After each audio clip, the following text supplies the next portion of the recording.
Bien-aimés dans le Seigneur, bonjour.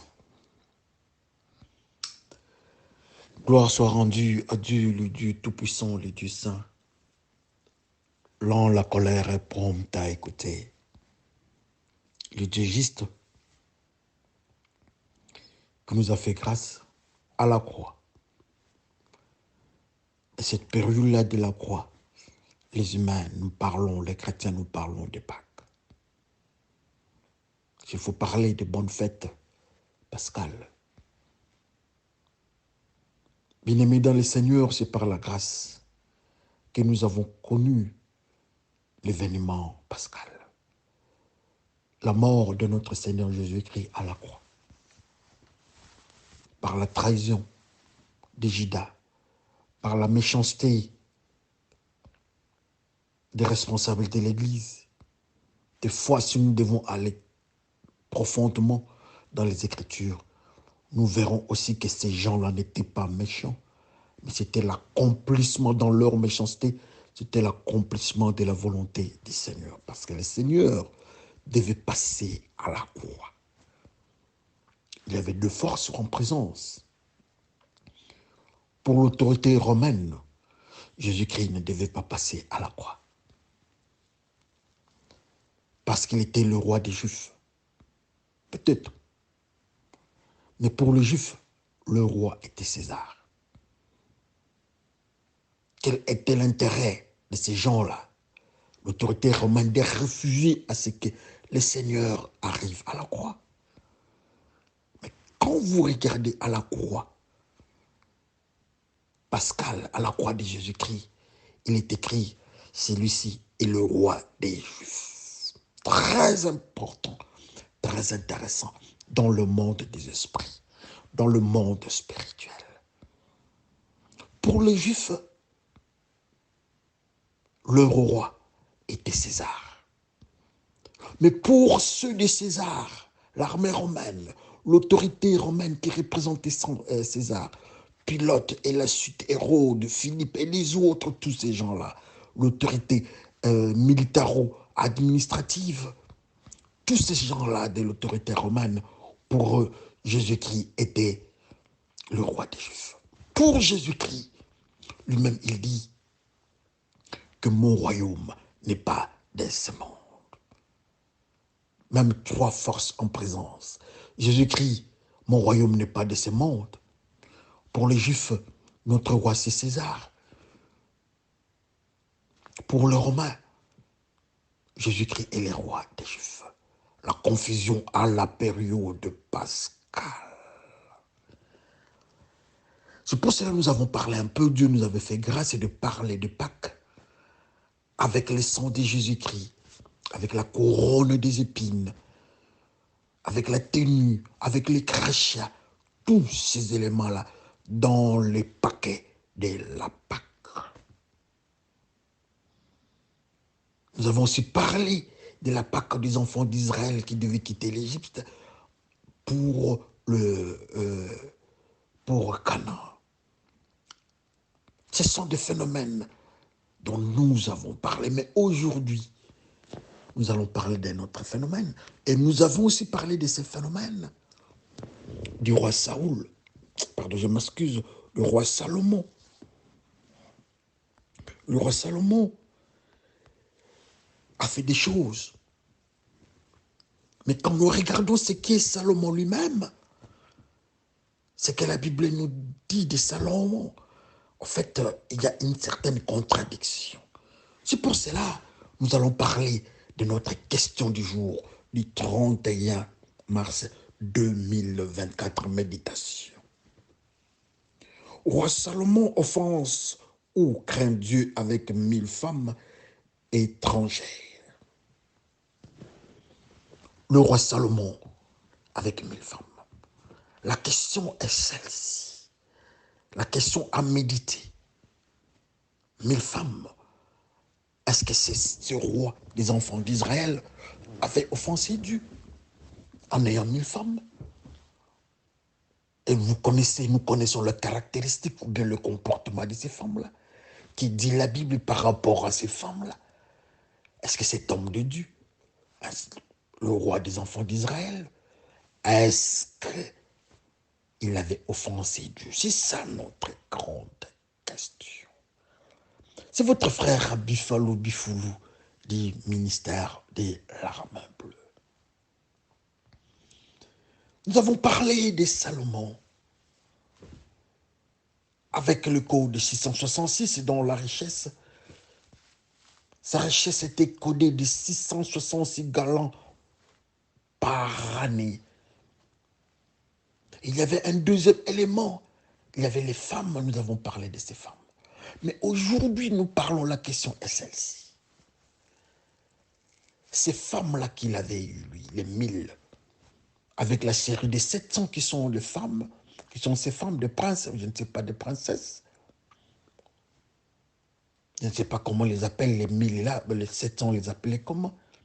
Et il y avait 300 concubines pour faire un total, une totalité de 1000.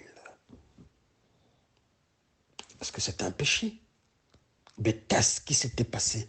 Et dans sa tête, et dans son environnement, comment est-ce qu'on gérait cette situation-là? Alors Dieu lui-même, comment est-ce qu'il gérait la situation de Salomon? Qui est Salomon? Salomon est le fils de David, qui a pris la royauté, qui a succédé au trône de David, qui est Salomon. Salomon est celui qui a manifesté sa sagesse avec le phénomène de deux femmes qui se disputaient sur un bébé. Qui est Salomon? Salomon est ce roi juif, mais israélite, qui avait géré dans la dernière étape de voir Jérusalem plus Israël ensemble. Qui est Salomon?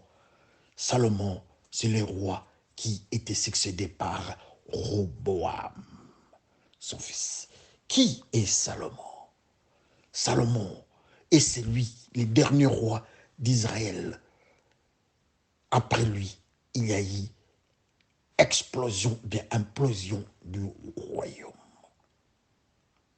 C'est ça, Salomon, d'une manière ou d'une autre. Mais je vais ajouter deux éléments peut-être encore de Salomon. La Bible nous dit que Salomon était le roi le plus riche. Personne n'a eu la richesse comme celle de Salomon. Nous avons des gens qui ont beaucoup d'argent. Nous avons Elon Musk comment on appelle, celui de, je ne sais pas comment, la compagnie en question, de Tesla et autres, qui a des milliards.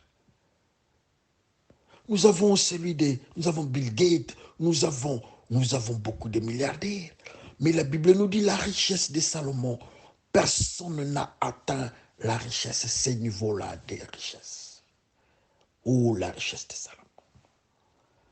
Un autre élément, la Bible nous dit que quand Dieu a demandé à Salomon, demande-moi ce que tu veux, je te donnerai.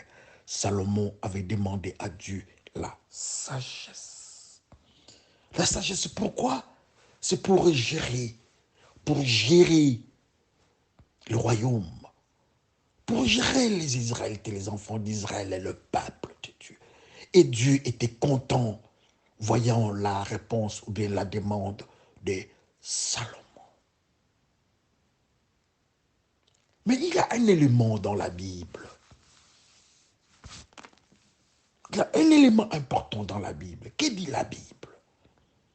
La crainte de Dieu est le commencement de la sagesse.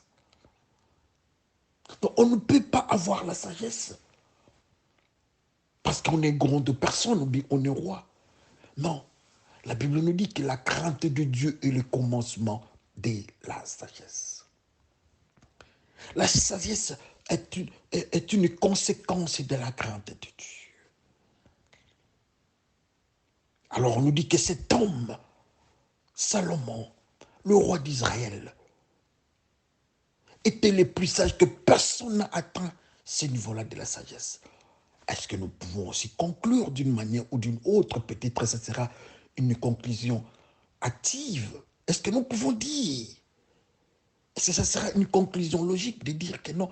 Donc Salomon était l'homme qui craignait Dieu plus sur cette terre des humains. Je ne sais pas. Mais une chose est certaine, la crainte de Dieu est le commencement de la sagesse. Et lui, Salomon, est l'homme le plus sage depuis que le monde a commencé. C'est ce qu'elle dit la Bible. Donc ça signifie que Salomon, tout ce qu'il faisait, c'était sur le pas de la crainte de Dieu, si nous pouvons prendre ça comme tel.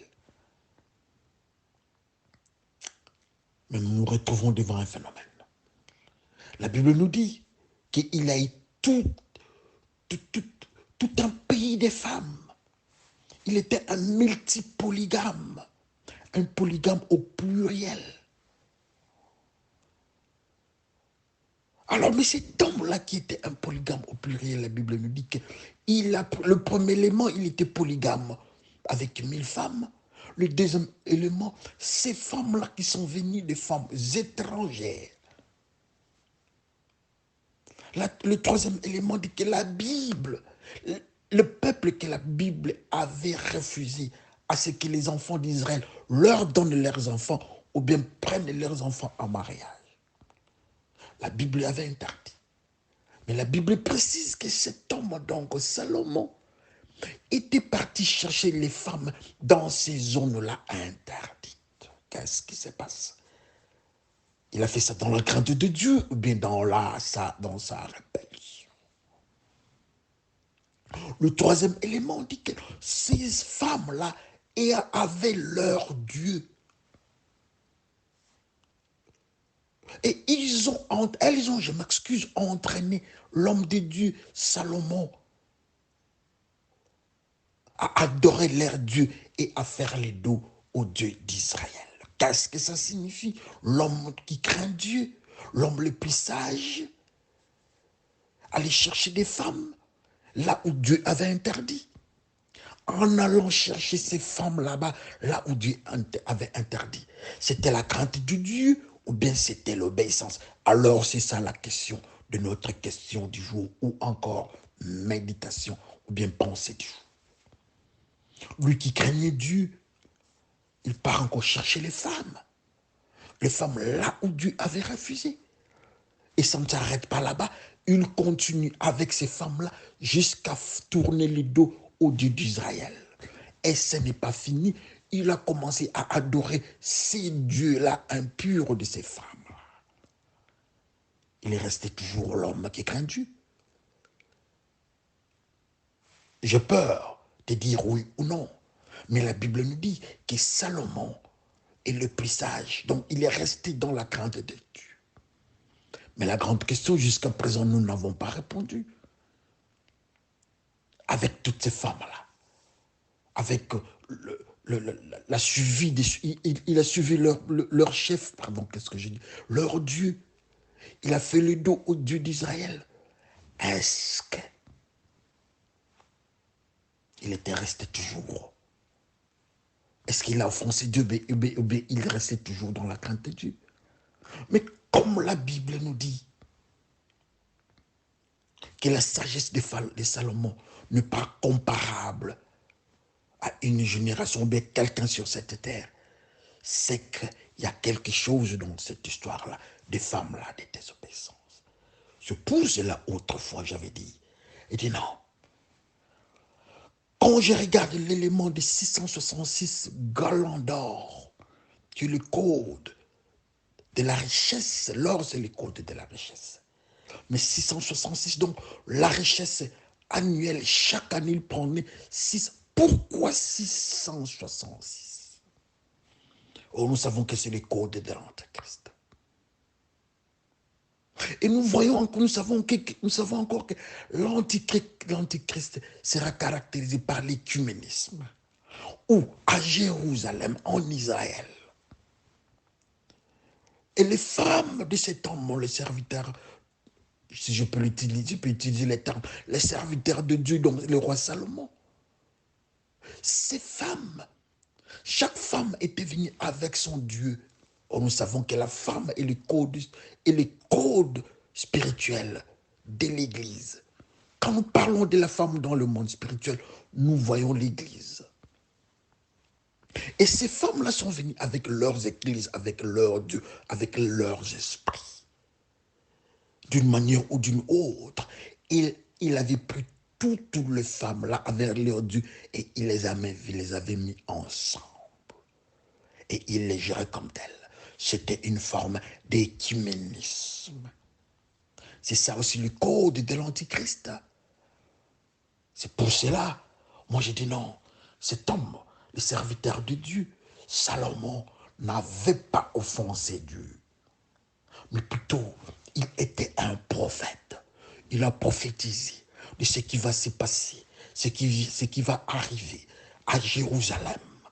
Quand Jérusalem va se retrouver encore comme capitale, le jour qu'il va se retrouver en tant que capitale, il y aura un phénomène, il y aura un assemblage, le pouvoir va rassembler, va mettre ensemble toutes les églises, ou bien les influences, ou bien le Dieu, je ne sais pas comment je peux les appeler, il va le mettre ensemble et il va les gérer comme il a géré ces femmes-là, le roi Salomon. Ça, c'était la prophétie. Ça, c'est la méditation à mon niveau. C'est ma compréhension à mon niveau. Mais je ne sais pas de votre côté. Vous avez comment est-ce que vous avez compris ce phénomène de Salomon?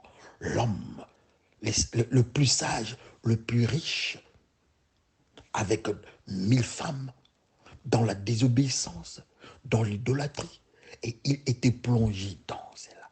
Mais encore, il était toujours sage. Je ne veux pas donner plus d'éléments, prendre la position, mais mes éléments que j'ai donnés m'amènent à dire quelque chose qu'il n'avait pas offensé Dieu, mais surtout, sa vie était toute une prophétie avec l'arrivée de l'avènement de l'Antichrist qui a le code 666. Que le Seigneur bénisse son peuple. Merci et à la prochaine. Bye.